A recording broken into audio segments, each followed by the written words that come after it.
Some heartbreaks hurt. Mine detonated. The night he left me, he didn't cry, hesitate, or even look sad. He just said, I found someone better. Better. Like love was a ranking system and I had slipped to the bottom. Like 3 years meant nothing. Like I was replaceable, disposable. I didn't scream. I didn't beg. I didn't even chase him when he walked out with the suitcase I once helped him choose.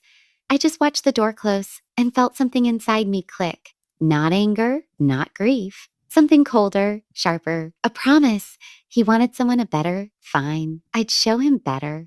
Fine. I'd show him better. There's a moment your world doesn't just break. It goes silent. That's what happened the night Liam told me he was leaving. The cheap living room lamp flickered above us, casting yellow light on the walls we painted together. Our home was messy, warm-lived, and now suddenly foreign, as if I didn't belong there anymore. He stood with his hands in his pockets, staring at the floor like he was reading a script. I met someone, he said. At first, my stomach twisted the way it does when you miss a step on the stairs. A moment of confusion, a moment of denial. Then he continued, She's just better for me. That word hit harder than the confession. Better. Better than what? Better than who? Me. The girl who supported him when he quit his job. The girl who paid half the rent when he was figuring out his dream projects. The girl who believed in him more than he believed in himself. But I didn't say any of that. It doesn't matter. It does to me, I said quietly. He rubbed the back of his neck, guilt flickering in his eyes. It's been a couple months. 2 months of deception. 2 months of lying next to me at night. 2 months of kissing me goodbye in the morning. Them kissing me goodbye in the morning. 2 months of letting me believe everything was normal, and now he couldn't even look at me. My hands trembled, but my voice didn't. Who is she? He swallowed. Her name is Alyssa. The name felt unfamiliar and poisonous all at once. She gets me, he added. She's ambitious, driven. She pushes me to be better, and she doesn't make everything so emotional. That one hurt more than I expected, because he knew exactly what he was doing. He knew I was sensitive, empathetic, deep feeling. He knew I wasn't the smile and bury it kind of girl, and he used that softness as a weapon. So she's what? I asked. An upgrade? He flinched just a small movement, but enough. I didn't say that. You didn't have to. For a moment, neither of us spoke. The worst part? He didn't look heartbroken. He looked relieved. It's better this way, he said softly. He said softly. I nodded slowly. I didn't trust my voice anymore because the pain in my chest wasn't just heartbreak. It was humiliation, betrayal, rejection, all melting together until they became something sharper, something dangerous, something determined. He grabbed the last suitcase, the one I bought him for his birthday, and headed toward the door. He paused, glanced back half-heartedly.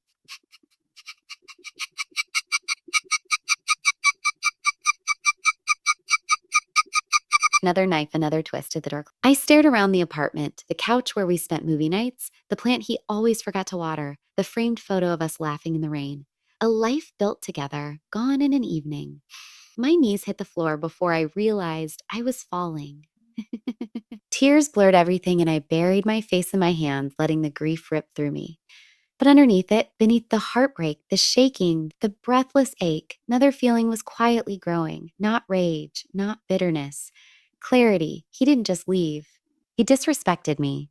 He devalued everything I gave him. And as he slipped into his new life with a better woman, he had no idea what he had awakened. Because heartbreak doesn't always end in pain. Sometimes it becomes purpose. That night, I made a decision. I would rebuild myself. I would rise. I would transform. And when I was done, Liam would regret every word he said. Every single one. Grief has stages. Mine lasted exactly 12 hours. No. By morning, something inside me had shifted, like a bruise turning to armor. I woke up with swollen eyes, an aching chest, and a whisper in the back of my mind. Get up. You're not done. The apartment felt different in the daylight. Every trace of Liam was a reminder I didn't want. His old hoodie on the chair, the half-empty bottle of cologne. The mug he always used, instead of curling up and crying again. I grabbed a trash bag and started cleaning, not gently, not nostalgically. Purging, I threw in the hoodie first. Then the mug. Then every tiny thing that had his fingerprints on it. The framed photo of us laughing? Gone. The blanket we bought together during a storm? Gone. The souvenir keychain from our first road trip? Gone. It wasn't heartbreak anymore. It was liberation through destruction. Halfway through the purge, my phone buzzed. My best friend, Ava. Ava, I'm outside. Let me in. Don't argue. We're fixing your life today. I opened the door and she walked in holding iced coffees and a look that said I'm ready to fight someone. The moment she saw my face, her expression softened. Yes. Oh, sweetheart, she whispered, pulling me into a hug that finally made my chest loosen. We sat on the couch while I told her everything. Every word, Liam said. Every moment of betrayal, every inch of pain.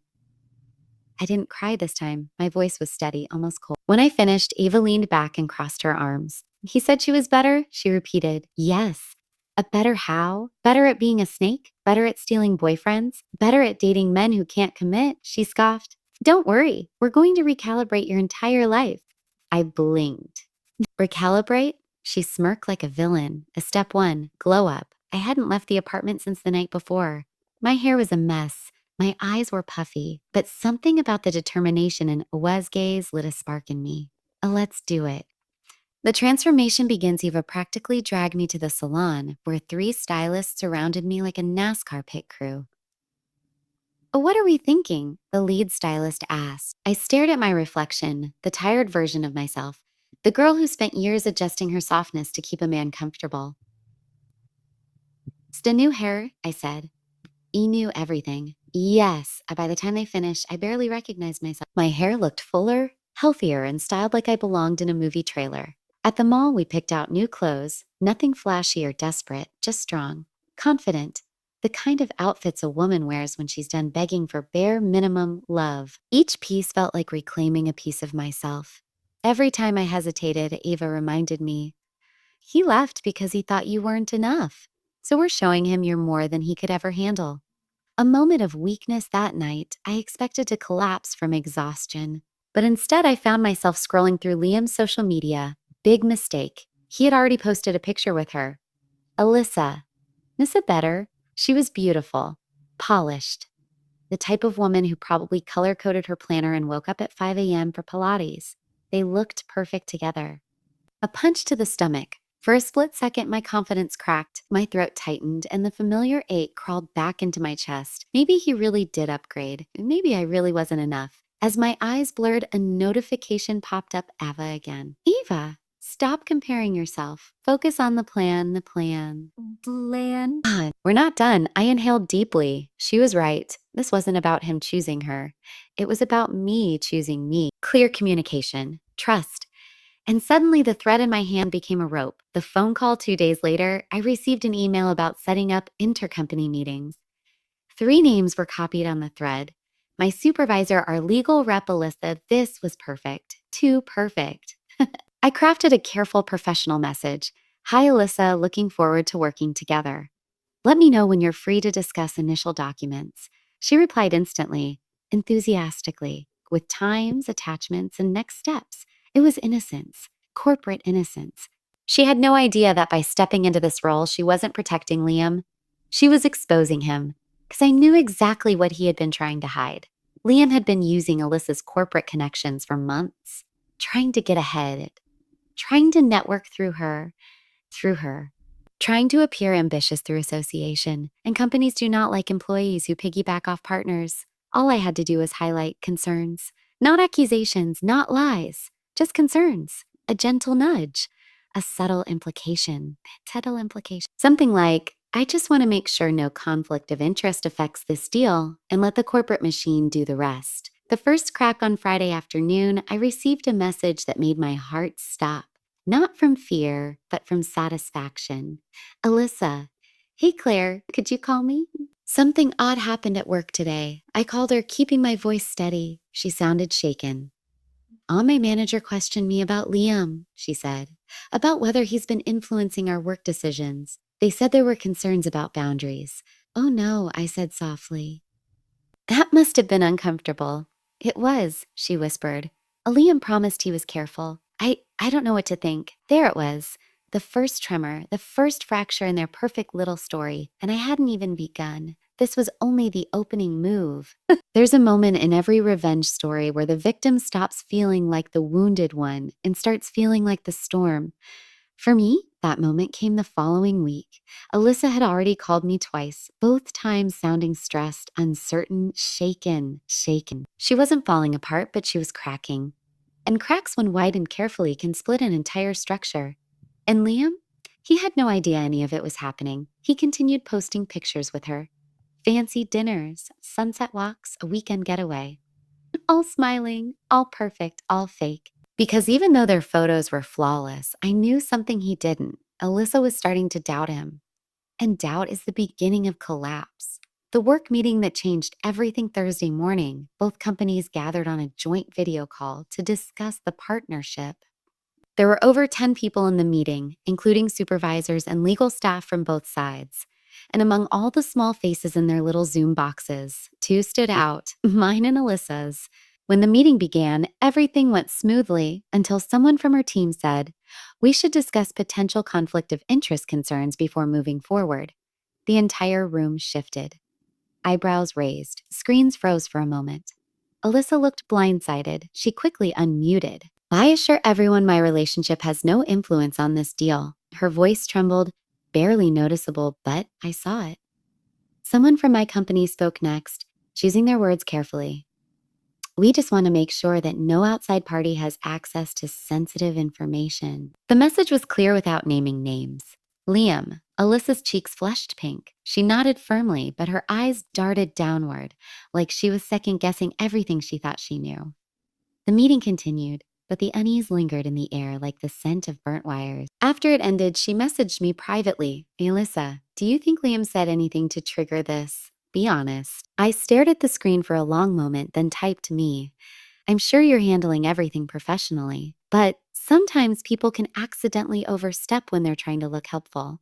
I didn't accuse him. I didn't lie. I didn't even mention his name, so..." But I planted the seed she had already begun to water herself. She replied, "I need to talk to him. I feel sick." And I felt something I hadn't felt since he left. Power. Not cruelty, not malice, just balance. Liam's panic that evening, my phone buzzed unexpectedly. Not a call, not a message from Ava, not a spam notification, but something far more satisfying. "Liam, did you talk to Alyssa about me? Call me." I almost laughed. Oh, how the tables had turned. 3 weeks ago, he wouldn't even look me in the eye while breaking me. Now he was chasing my attention. I didn't respond, but he kept texting. "Liam, please call me. This is serious. I didn't do anything." Why are they questioning her at work? "Claire, answer me." I stared at his messages, the frantic tone dripping through every line. This wasn't about love. It wasn't even about guilt. It was about reputation. His precious image. He wasn't panicking because he hurt Alyssa. He was panicking because she might leave him. Because if she left him, he'd be alone. And he wasn't built for loneliness. Still, I didn't reply. Not yet. Let him sweat. The confession I didn't expect 2 nights later as I was cooking dinner, my phone rang. Not Liam this time. Alyssa. I hesitated, then answered. She didn't even say hello. Her voice was shaky, almost defeated. "I confronted him," she whispered, "about the work stuff, about everything." I leaned against the counter. "What did he say?" Lied at first. A pause. A pause. And then I pushed harder. My heart slowed as she continued. "He admitted he used my connections. He said he was just trying to help, but I could tell he meant advance himself. He said he wasn't trying to get me in trouble, but he didn't even apologize." An uncomfortable silence filled the line. And then she whispered, "He said something that made everything worse." My breath caught. "What?" "He told me you were overreacting when he left you. That you were too emotional, that you couldn't handle a mature breakup." My blood went cold. There it was. The same cruelty he used on me, now aimed at her. Alyssa exhaled shakily. Claire, I think he's manipulating both of us." I didn't answer right away. Because for the first time, I didn't see her as the enemy. I saw her as another woman he had fooled, another heart he had played with to feed his ego. "He's not who he pretends to be," she whispered. And now my job is at risk. All because of him. Her voice cracked, barely. "I don't know what to do." And that's when I realized something. This revenge wasn't about destroying him. It was about freeing myself and freeing her, because Liam didn't replace me with someone better. He simply found someone else to break. "Not this time. Not anymore. The final move, Alyssa," I said quietly. If you want out, I can help you. She inhaled sharply. You'd help me? After everything? After everything? Yes, I said. Because he did the same thing to both of us. And you don't deserve that. Her silence cracked open into something almost like relief. What do I do? She whispered. I closed my eyes. First, you need to see who he really is. And I knew exactly how to make that happen. This wasn't just revenge anymore. This was justice, a reckoning. And Liam had no idea what was coming. The biggest lie people tell is that revenge doesn't fix anything. It doesn't make the pain vanish. It doesn't erase the betrayal, but it does do something. It brings balance. It returns energy to its rightful place. It shows the universe you were never the weak one. And that night, I finally felt the balance shift. The ruining Alex's meltdown spread across the company like wildfire. Launched an internal investigation. 3 clients withdrew immediately. His team refused to work under him. It found a suspicious activity in his passwords. His project funds froze. He was locked out of his company account within 48 hours. But the real blow came when the CEO called me. You protected us, she said. We didn't know Alex was compromising sensitive data. We're grateful. She didn't know the full story, but she knew enough. Alex went from being the golden boy to a liability overnight. He was removed from the management track, moved to a low-stakes department, no bonuses, no leadership, no future. His perfect little kingdom collapsed, piece by piece, quietly. And all he could do was watch. The confrontation he showed up to my apartment just after sunset. I opened the door slowly. His eyes were red, exhausted, frantic. Why? He asked, his voice cracked. Finally, the same man who told me I was too emotional now stood there, broken by his own emotions. What did I do to deserve this? He whispered. He stepped closer, my voice steady. You lied. You cheated. You cheated. You humiliated me. And then you blamed me for feeling it. He staggered. You ruined my life.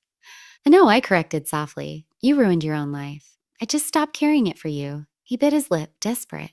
But we can fix this, right? He loved you, he pleaded. I loved you, he pleaded. Oh, Alex, I whispered. You didn't love me. You loved the version of me that didn't know the truth. Then I closed the door. He didn't knock again. The rise a week later, my transfer request was approved. Bigger city, higher salary, better team, new life. When I walked into my office on the first day, the HR manager asked, What made you leave your old department? I smiled. A broken relationship, I said, and a promise to myself that I'll never stay where I'm not valued. She nodded like she understood. Maybe she did. The last message 2 months later, I got a text from an unknown number. Alex, I saw your new title. Congrats, I'm proud of you. I hope you're doing well. I stared at it for a long moment, then deleted it. No reply, no closure for him, no final words. Some people don't deserve a goodbye. The new beginning, sometimes revenge isn't fire. Sometimes it's growth. Sometimes it's walking away so far that the person who hurt you can't even see your shadow anymore. Alex became a memory, a lesson, a scar that no longer hurt. And me? I moved forward. He built a new life, a stronger heart. Even though a brighter future. Not because of him, but because I finally chose myself.